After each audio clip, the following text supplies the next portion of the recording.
Not sure how to deposit your research data in a data repository? Here's what you need to know. A repository is a location on the web for research data to be stored and accessed by others. Uploading data to a repository helps preserve it more securely over time than hosting it on a website, allows others to find it more easily, provides you with a persistent identifier so that the data can be cited. The first thing you need to do is choose an appropriate repository. We encourage you to use open, community-recognized, and discipline-specific repositories where available. For example, if you have social and economic data, you might choose to use the UK Data Service, whilst World Data Centre for Climate would be suitable if you are sharing climate data. Suppose there isn't a discipline-specific repository available for your data. In that case, you should use a generalist repository like Zenodo, Dryad, and Figshare, or an institutional or national repository. You can find an extensive list of recommended repositories on the Data Guidelines page of your chosen platform. Once you have chosen a repository, the first step is to create an account.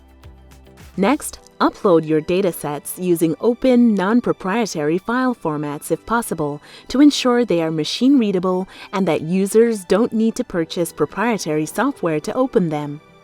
For example, for text files, you should use a .txt format rather than a Word document, as it can be opened by any text editing software. For spreadsheet files, you could use the .csv format instead of Excel. Your file and dataset titles must be as specific as possible.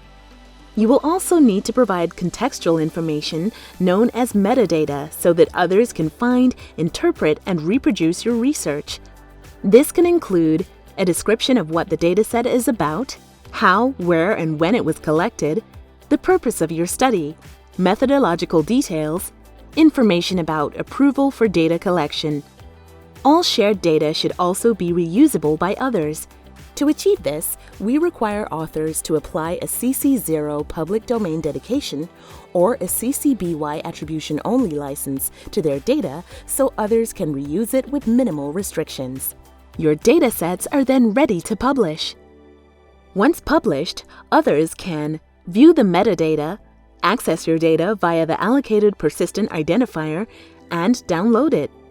Finally, it's time to cite your data in the body of your article and add it to your list of references using its persistent identifier. Once you have deposited your data, you also need to write a data availability statement. This is a required section of the manuscript describing all data underpinning the research and where it can be found. It should include the name of your chosen repository, title of the dataset, persistent identifier, description of the files, and data license. And there you have it! Everything you need to consider when depositing your research data in a repository.